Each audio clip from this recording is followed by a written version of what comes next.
Hi friends, എല്ലാ കൂട്ടുകാർക്കും Mallu tech centre എന്ന യൂട്യൂബ് ചാനലിലേക്ക് സ്വാഗതം. അപ്പോൾ ഫ്രണ്ട്സ്, നമ്മളിന്ന് പറയാൻ ഉദ്ദേശിക്കുന്നത് നിങ്ങൾ തമ്മിൽ കണ്ടപ്പോൾ തന്നെ മനസ്സിലായിട്ടുണ്ടാവും, ഒരു ടെക് ടോപ്പിക്കല്ല, മറിച്ച് നിങ്ങൾക്കറിയാവുന്ന കുറച്ച് സംഭവങ്ങൾ തന്നെയാണ്. അതായത് നിങ്ങളിപ്പോൾ മാൽബ്രോയുടെ അതുപോലെ കേരള ബോയുടെ ഒക്കെ ചാനൽ സബ്സ്ക്രൈബേഴ്സ് ആണെങ്കിൽ നിങ്ങൾ ആ വീഡിയോ എന്തായാലും കണ്ടിട്ടുണ്ടാവും. മാൽബ്രോ ഒരു ഹാക്കറാണെന്ന് എക്സ്പോസ് ചെയ്ത കേരള ബോയുടെ ഒരു വീഡിയോ. ആ വീഡിയോ ഞാൻ ഏകദേശം ഒരു 2-3 തവണ എടുത്ത് കണ്ടിട്ടുണ്ട്, ശരിക്കും എന്താണ് സംഭവം എന്ന് മനസ്സിലാവാതെ. എന്നിട്ട് മാൽബ്രോയുടെ റിപ്ലൈ വീഡിയോ, അതുപോലെ തന്നെ ഡെൻസൺ വൈറ്റിയുടെ റിപ്ലൈ വീഡിയോ ഒക്കെ എടുത്ത് കണ്ടിട്ടുണ്ട്. എന്നിട്ടാണ് ഈ ഒരു വീഡിയോ ചെയ്യാമെന്ന് ഉദ്ദേശിച്ചത്. അപ്പോൾ ആ വീഡിയോയുടെ അടിയിൽ കണ്ട കമൻറ്റ്സ് എന്താണെന്ന് വെച്ചാൽ, കേരള ബോയുടെ വീഡിയോയുടെ അടിയിൽ കണ്ട കമൻറ്റ്സ് കൂടുതലും മാൽബ്രോൻ്റെ സബ്സ്ക്രൈബേഴ്സ് വന്നിട്ട് നേരെ കേരള ബോയുടെ ഒരു ഫാൻസ് ആവുന്ന ഒരു രീതിയിലുള്ള ഒരു സംഭവമാണ് അവിടെ കണ്ടത്. ഒരു എന്താണെന്ന് വെച്ച് കഴിഞ്ഞാൽ ഒരു ഭയങ്കര അത്ഭുതമാണ് സത്യത്തിൽ. ഇത്രയും വലിയൊരു യൂട്യൂബർ അല്ലെങ്കിൽ ഇത്രയും വലിയൊരു PUBG പ്ലെയർ എന്ന് നമുക്ക് പറയാം, എങ്ങനെയാണെന്നൊന്നും അറിയില്ല. കാരണം അവരാണ് അത്രയും വലിയൊരാളെ ഇത്ര രീതിയിൽ തേച്ചൊട്ടിച്ച് ഒരു വീഡിയോ എന്ന് പറഞ്ഞാൽ ഇതുവരെ ഞാൻ അങ്ങനത്തെ ഒരു വീഡിയോ കണ്ടിട്ടില്ല, അല്ലെങ്കിൽ നിങ്ങളും ചിലപ്പോൾ കണ്ടിട്ടില്ലായിരിക്കും. അത്തരത്തിലുള്ള അടിപൊളി ഒരു വീഡിയോ, അടിപൊളി തന്നെയായിരുന്നു ആ ഒരു വീഡിയോ. അത് കണ്ട ആൾക്കാർക്ക് എന്താ പറയുക, ഒരു രോമാഞ്ചിഫിക്കേഷൻ ആയിരുന്നു ആ വീഡിയോ കണ്ടപ്പോൾ. സത്യത്തിൽ എന്താണ് ഇതിൻ്റെ സംഭവം എന്ന് അറിയാത്തവരുണ്ടെങ്കിൽ വീഡിയോ ആദ്യം പോയി കണ്ടിട്ട് ഈ വീഡിയോ കാണുക, അല്ലെങ്കിൽ നിങ്ങൾക്കൊന്നും മനസ്സിലാവില്ല. സംഭവം എന്താണെന്ന് വെച്ചാൽ, മാൽബ്രോയും അതുപോലെ കേരള ബോയും തമ്മിലുള്ള പേഴ്സണൽ പ്രശ്നമാണോ ഇത്, അതോ ഇത് അവർ തമ്മിൽ ഹാക്കറാണെന്ന് പ്രൂവ് ചെയ്യാൻ മാൽബ്രോ കേരള ബോയിനെ ചലഞ്ച് ചെയ്തതാണോ? ഇത് രണ്ടും തമ്മിൽ ഒരുപാട് വ്യത്യാസമുണ്ട്. രണ്ടും ഞാൻ നിങ്ങൾക്ക് എന്തായാലും വിശദമായിട്ട് പറഞ്ഞുതരാം. മാൽബ്രോയുടെ വീഡിയോയുടെ അടിയിൽ, അതായത് റിപ്ലൈ വീഡിയോ, അതായത് കേരള ബോയ്ക്കുള്ള റിപ്ലൈ വീഡിയോയുടെ അടിയിൽ ഏറ്റവും കൂടുതൽ ചോദിച്ച കമൻ്റാണ്, എന്തുകൊണ്ട് നിങ്ങൾ 300-ലധികം വീഡിയോസ് കേരള ബോയ് ഈ വീഡിയോ എക്സ്പോസിങ് വീഡിയോ, മാൽബ്രോ ഒരു ഹാക്കറാണെന്ന് എക്സ്പോസ് ചെയ്ത വീഡിയോ കഴിഞ്ഞിട്ട് ഇത്രയധികം കമൻറ്റ്സ് നിങ്ങൾ എന്തുകൊണ്ട് ഡിലീറ്റ് ചെയ്തു? 1. പിന്നെ 2, ഇത്രയും ഗെയിം കളിച്ച മാൽബ്രോ, അതായത് മാൽബ്രോ ഒരു പ്രോ ആണെങ്കിലും അതോ എനിക്കറിയില്ല എന്താണെന്ന്, അല്ലെങ്കിൽ ഹാക്കറാണെങ്കിലും ഇത്രയധികം PUBG കളിച്ച് ഒരാൾ ഇപ്പോഴും ബ്രോൺസിൽ എങ്ങനെയാണ് നിൽക്കുന്നത്? 2.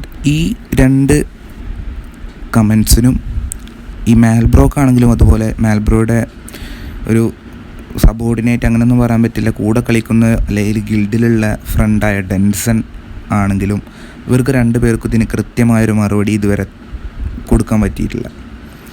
ഇതിൻ്റെ എക്സാമ്പിൾ എന്താണെന്ന് വെച്ചാൽ, എനിക്ക് മനസ്സിലായത് വെച്ചിട്ട് അല്ലെങ്കിൽ എൻ്റെ സുഹൃത്തുക്കൾക്ക് മനസ്സിലായത് വെച്ചിട്ട് ഇതിൻ്റെ എക്സാമ്പിൾ എന്താണെന്ന് വെച്ചാൽ, ഇപ്പോൾ നിങ്ങൾ സ്ക്രീനിൽ കാണുന്നുണ്ടാവും ഒരു കമൻറ്റ്. ആ കമൻറ്റിൽ ഇപ്പം ഞാൻ നേരത്തെ പറഞ്ഞ അതേ സംഭവങ്ങൾ തന്നെയാണ് ഈ കമൻറ്റ് എൻ്റെ ഫ്രണ്ട് കൊടുത്തത്.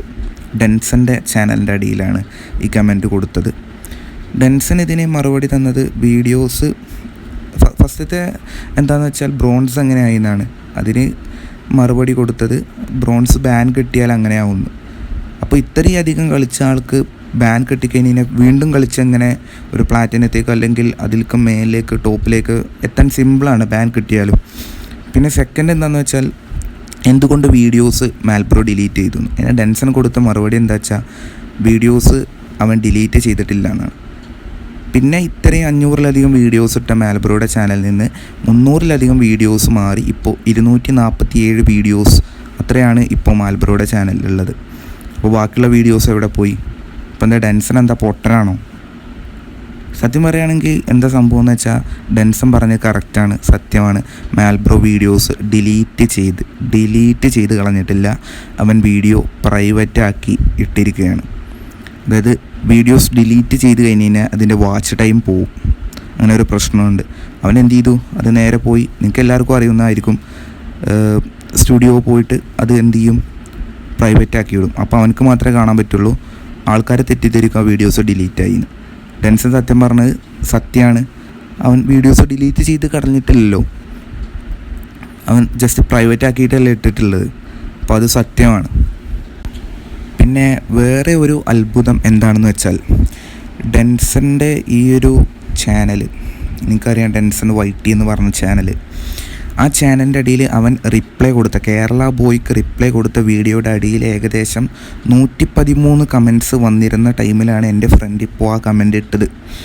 അതിന് ശേഷം ഒരു 5 മിനിറ്റ് അല്ലെങ്കിൽ ഒരു 5-6 മിനിറ്റിന് ശേഷം അവൻ ആ കമൻറ്റ് വേറൊരു അക്കൗണ്ടിൽ നിന്ന് നോക്കുമ്പോൾ ആകെ 113 കമൻറ്റ്സ് ഉള്ളൂ. അപ്പോൾ പിന്നെ സിമ്പിളാണല്ലോ നോക്കാൻ കമൻറ്റ്സ്. സ്ക്രോൾ ചെയ്ത് നോക്കുമ്പോൾ അങ്ങനെ ഒരു കമൻറ്റ് അതിൽ കാണാമല്ലോ. കാരണം അവൻ എൻ്റെ ഫ്രണ്ടിനെ ആ ഒരു കമൻറ്റ് അല്ലെങ്കിൽ ആ ഒരു ചാനലിൽ നിന്ന് ഹൈഡ് ചെയ്തിരിക്കുകയാണ്. ഹൈഡ് യൂസർ ഫ്രം ചാനൽ എന്ന് കൊടുത്തു കഴിഞ്ഞാൽ പിന്നെ ആ കമൻറ്റ് ഇടുന്ന നമുക്ക് മാത്രമേ കാണാൻ പറ്റുള്ളൂ. വേറെ ആ വീഡിയോ കാണുന്ന ആർക്കും ആ കമൻറ്റ് പിന്നെ കാണാൻ കഴിയില്ല. അങ്ങനെ ചെയ്ത് ഹൈഡ് ചെയ്തിരിക്കുകയാണ്. ഓക്കെ ഫ്രണ്ട്സ്, അപ്പോൾ ഇത് ഫസ്റ്റ് പാർട്ടാണ് വീഡിയോയുടെ. അപ്പോൾ സെക്കൻഡ് പാർട്ട് നിങ്ങൾ ഒരിക്കലും കാണാൻ മറക്കരുത്. നമ്മൾ ഇതെല്ലാം പൊളിച്ചെടുക്കുന്ന സെക്കൻഡ് പാർട്ട് നിങ്ങൾ ഒരിക്കലും കാണാൻ മറക്കരുത്. ചാനൽ ഇതുവരെ സബ്സ്ക്രൈബ് ചെയ്യാത്ത കൂട്ടുകാരുണ്ടെങ്കിൽ അടിയിൽ പോയി സബ്സ്ക്രൈബ് ചെയ്യുക, ഞങ്ങളെ സപ്പോർട്ട് ചെയ്യുക മാക്സിമം. ഓക്കെ ഫ്രണ്ട്സ്, അടുത്തൊരു വീഡിയോയിൽ കാണാം. Till then thanks for watching guys and bye bye. പണി വരുന്നുണ്ടവറാച്ച.